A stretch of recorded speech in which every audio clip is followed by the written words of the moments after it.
Ayan na. Ayan na. Ito yung sana all.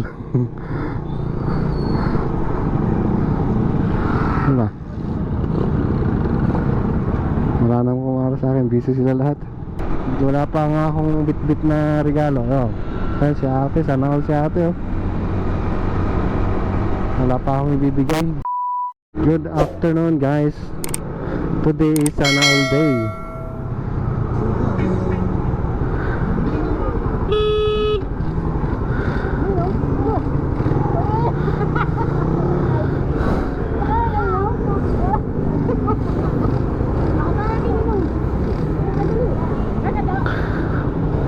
Simba? Saan ka Simba? Doon Tehero. Pero ano na Kamel? Oo. Ano si Ninong? Yung ka talaga sa kaye. Ano kayo baba? Ano si Ninong? Hoy, baba na! Mamaya na pagkatay papabumbum tayo.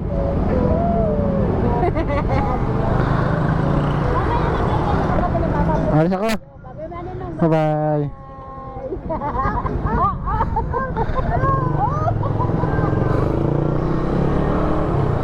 So yan, inaanak ko guys. Bali ano bang gagawin natin? Ay ubos na yung ano. Pagbibili ako ng lobo. Yan, yan na. Ayan na. Ito yung sana all. Diba? Wala nang kumara sa akin. Busy sila lahat.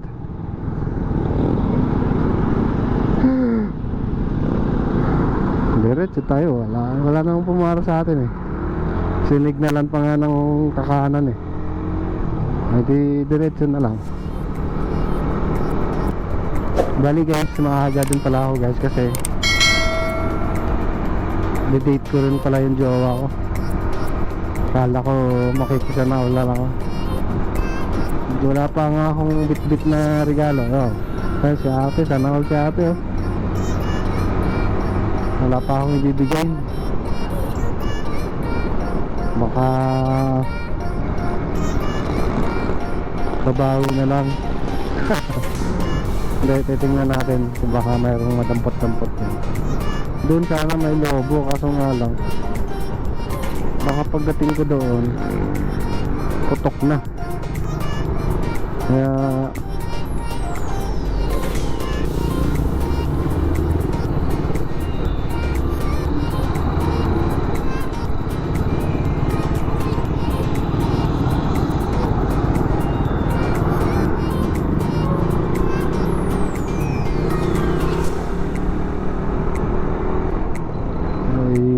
git-gitan pa. Naghahamonan pa yun ah. So yan, balik tayo sa topic guys. May lobo na binibenta, yung heart, yung may tatak na I love you, kulay puti, tapos may mga guhit-guhit na pula. Okay na sana yun, mura lang yun eh. Kaso mabiyahe pa ako papuntang Tehero, kaya wala tayong magagawa. Baka pagdating natin doon, pag pinilit natin yun eh, putok na yun. So yeah, so samahan nyo akong maglakbay. Nahihiya talaga akong magsalita guys kasi ano, siyempre probinsyano, isa ako sa mga probinsyano, mga Bisaya na matigas yung dila, ang boses na, ang salitang malambot eh pinapatigas, ang matigas na pinapalambot, gano'n. Kaya minsan yun talaga yung ano ko, hindi ko alam kung paano ko i-improve, pero siguro kailangan sanayin yung mga followers ko, mga viewers ko, na bulol talaga ako magsalita. Siguro maintindihan naman nila yon, kasi di lang naman ako yung nagko-content na medyo bulol magsalita. Hindi naman siya bulol, parang ano lang, parang accent ganon. Yung tipong ayan, lalo na sa text. Mas madalas kaming ma-apektuhan sa text. Or ako, pag nagtitext ako, instead na you, kumaya mas may mga salita di ko maisa-isa or mabanggit yung mga word o mga ano na imbis na you, ginagawa kong u. Tapos minsan yung u naging you, ganun. Kaya sa mga nakakaintindi lang talaga yung walang pake. Pero sa mga Tagalog na mga nakakarinig, nakakabasa, medyo ano sa kanila. Kaya yung jowa ko minsan tinatawanan ako. Minsan na ano na matigas daw o malambot yung ako. Yan, tulad ng palengke, yan. Di ko minsan talaga sinesearch ko pa yung ano, salita o yung word sa Google para lang ma-spell ko ng tama. Kasi hindi ko alam kung nung nag-aaral pa lang ako sa elementary or high school kung alam mo yun, sa dami mo nang iniisip minsan yung mga simpleng salita lang ng mga common, ganon. Hindi mo spell out ng maayos kahit sa Tagalog. Yung English, kaya pang anuhin yung mga word na English, pero yung Tagalog, yun nga, nakakamatter nga yung ano, yung pag kabisaya, yung accent.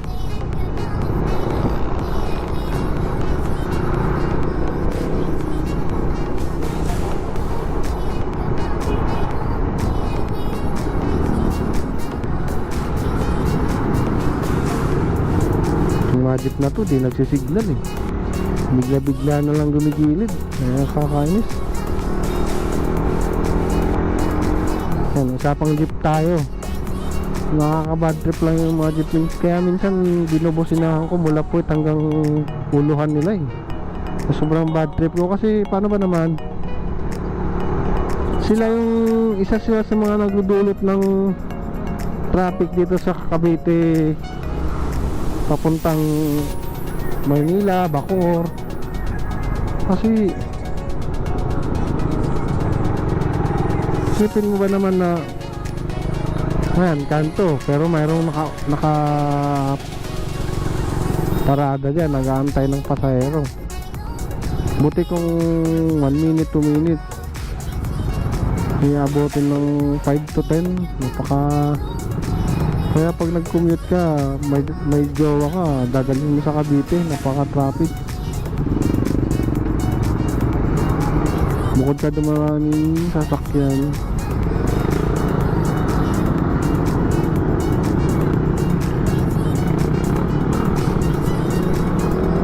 maraming tao, yung mga hindi disiplinadong mga turista. Kaya wala na, damay-damay na, halos mga nakamotor, counterflow na rin, nangangamote na rin. Wala, nagra-rant lang ako guys kasi hindi ko alam kung may ginagawa ba yung gobyerno, yung traffic control na itong ano. Tulad yan, babara na yan doon galing, tapos hihinto na naman yan dito. Eh, madaming malalaking sasakyan nito nga. Ayan, yun yung nangyayari, yung ending traffic.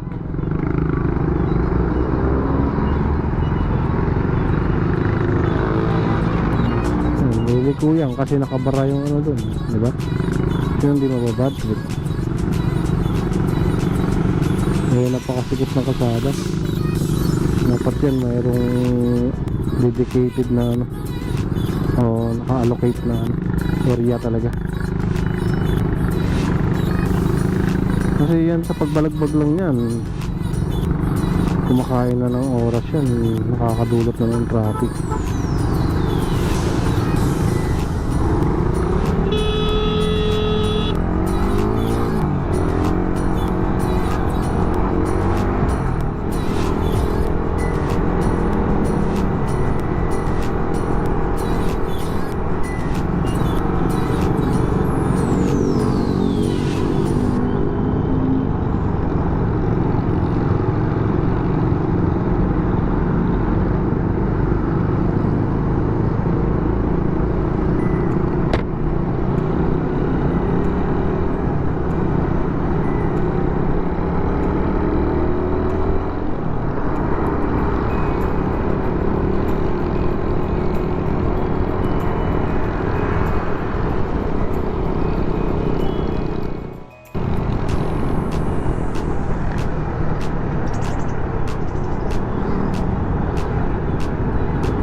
Yan, halos lahat ng mga cruising nito, yung mga pasokang subdivision, ganito ang nangyayari, ganito ganap, diba?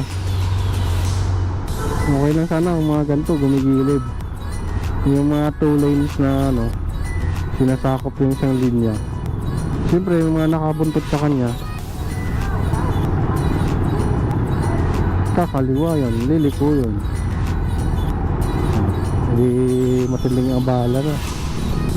Hindi iisip ng ano, hindi ko alam kung anong ginagawa ng ano,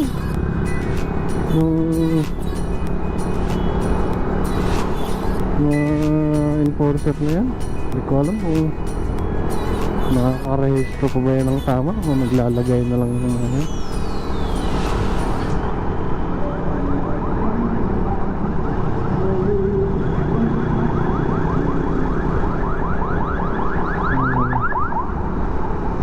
Karamihan dyan sa emission pa lang bagsak na.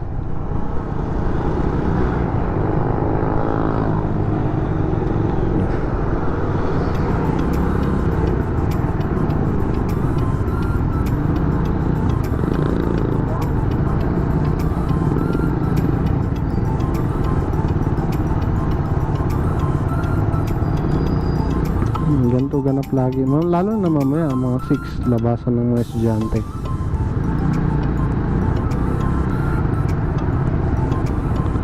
Matinding traffic yan.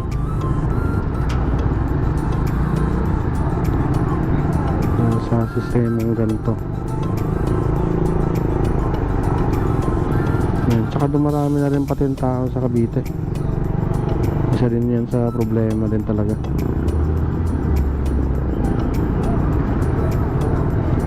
Marami tayong magagawa kasi part yan ng ano, ekonomiya. Ayan, ito part na ito, diba? Dalawa, buntutan pa yan. Ang mangyayari pa dyan, pag napuno yung sa likuran, aatras naman yung nasa harapan, diba? Nakasaklap. Ay ikaw na pasahero na laman doon, siyempre mababad trip ka, imbes na nagmamadali ka. Kaya pagpapasok ka ng kung saan ka man papasok ng trabaho, huwag kang sumakay ng e-bus, ay yung minibus. Kasi wala, imbis na yung biyahe kayanin lang ng 20 minutes, baka kulang pa yung 1 oras. Ganun kasaklap yung ano. Eh kung may diferensya man ng pamasahe ng minibus sa ano, sa mga aircon bus, yung mga biyaheng PTEX na aircon bus, eh kung ako mag-aircon bus naman ako, grabing bad trip yung mga jeep na yan.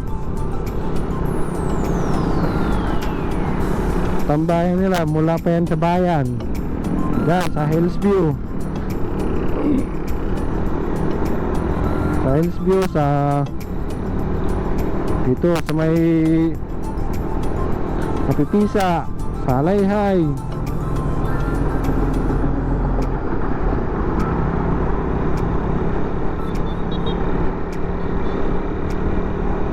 Grabing bad trip. Kaya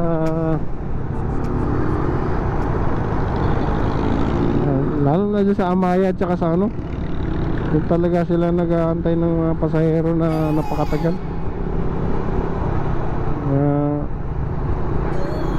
Kanto-kanto na yung traffic. Yung nagpapatraffic sila doon sa may Amaya, abot na hanggang doon sa South Ulan yung pinapaabalan nilang traffic.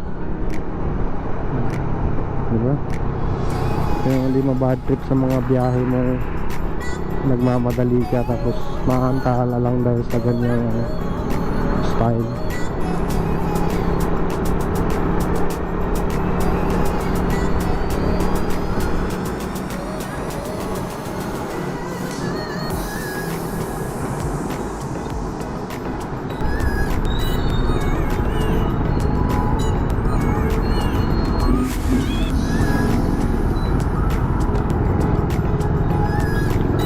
Itong Tansa, ito talaga yung pinaka mga parang sentro na rin to eh. Gawa ng tagpuan ba ng galing 13, galing Naik, Maragondon, Ternate. Yung mga nag-ride sa ano, dito na iipon.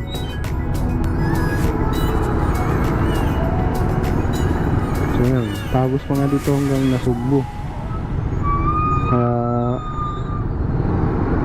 Bukod dyan sa SM na yan. Yan, ayan, talaga yung isang nagpapatraffic dyan, SM. Kasi sinasalabat yung ano.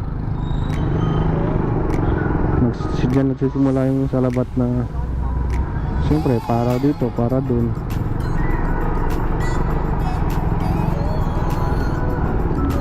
Ayan, daming nag-date oh.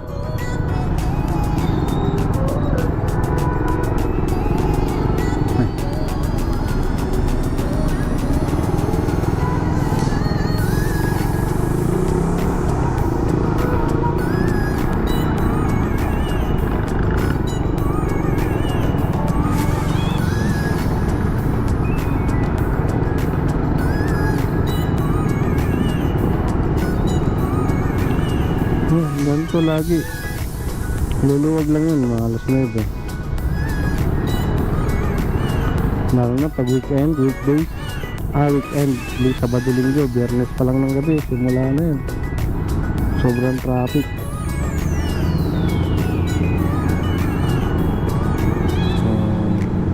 Wala. Tsaka, yan, ay yung pinaka ano talaga. Hindi ko alam bakit hanggang ngayon may tricycle pa rin sa National Highway na to. Isa din yan sa mga nagpapalala. Tricycle.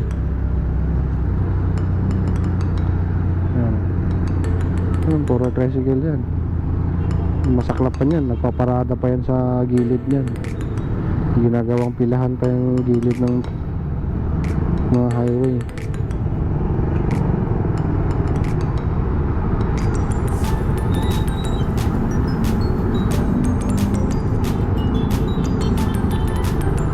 SM.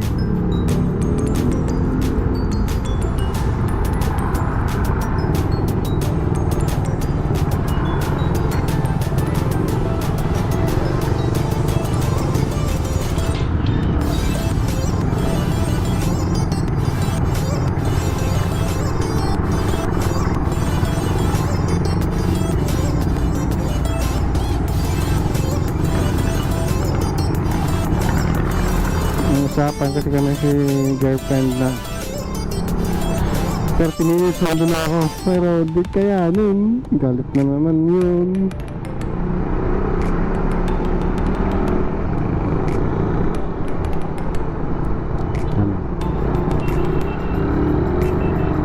Tapos nagpapa one way pa dito. Yan, buhos-buhos kung tawagin. Tapos iba dapat ang buhos diretso lahat ng mga sasakyan, walang hihinto. Di maantala na naman yung buhos, masasayang na naman yung oras ng expect kasi hihinto na naman yung mga minibus na yan. Sabagay, magbababa ng pasahero. Okay na din kasi saglit lang naman din eh. Pero ewan ko, hindi ko maintindihan talaga. Yung talaga yung malala dyan. Maganda siguro yun, lagyan ng flyover eh. Hanggang ano eh, itatagos na yun ang Robinson, yung flyover na yun. Ewan ko na lang kung magka-traffic pa dito sa Tansa.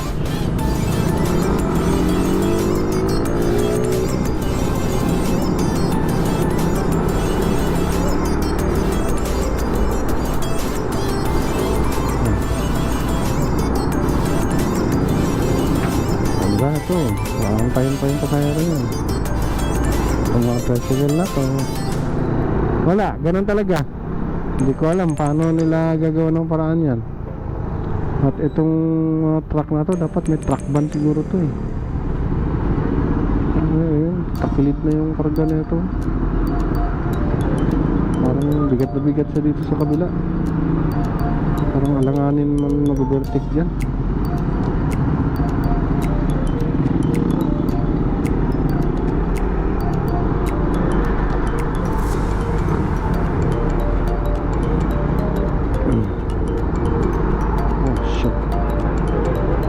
Nasiraan pa.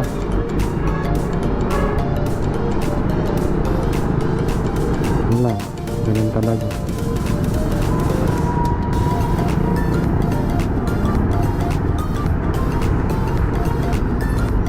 Ito, may mga papasok pa ng trabaho ko. Hindi ko alam anong pasok nila nito.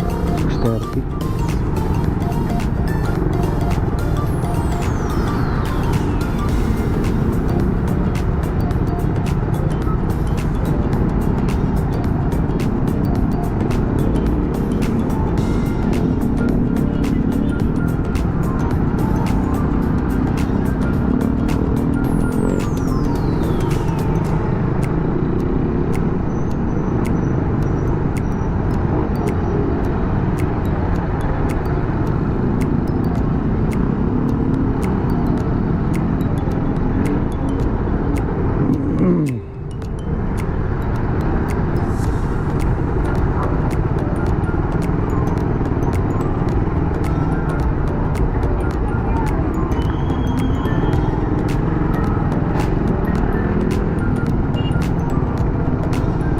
Sana all.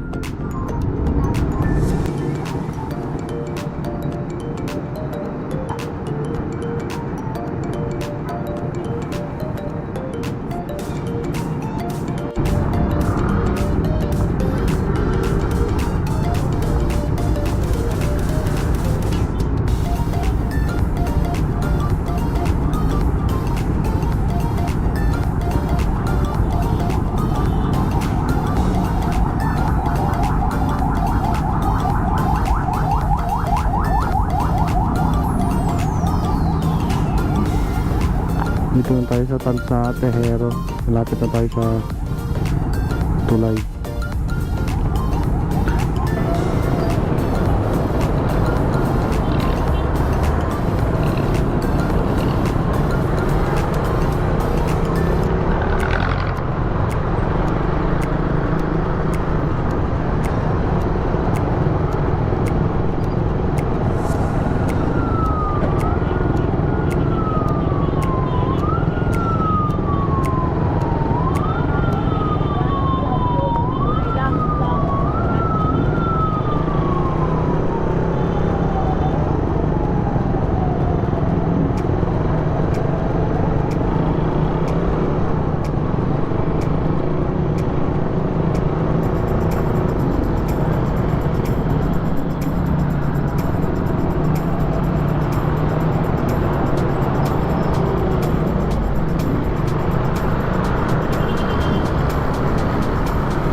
Traffic.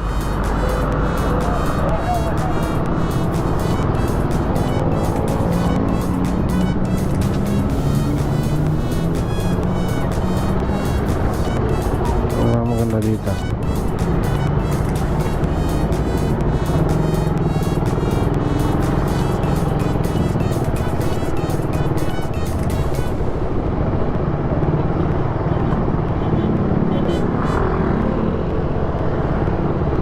Wala, tayo dyan. Yari tayo na ito.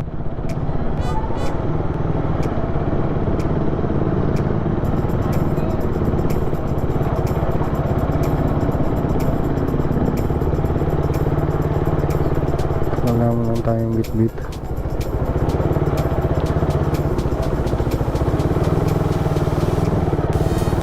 Mante tayo, baka mayroon dito.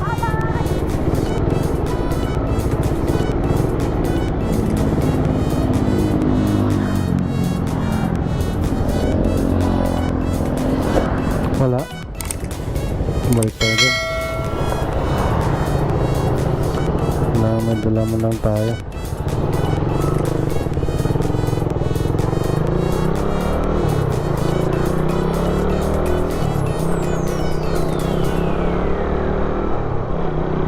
Try natin sa Alphamart. Alphamart.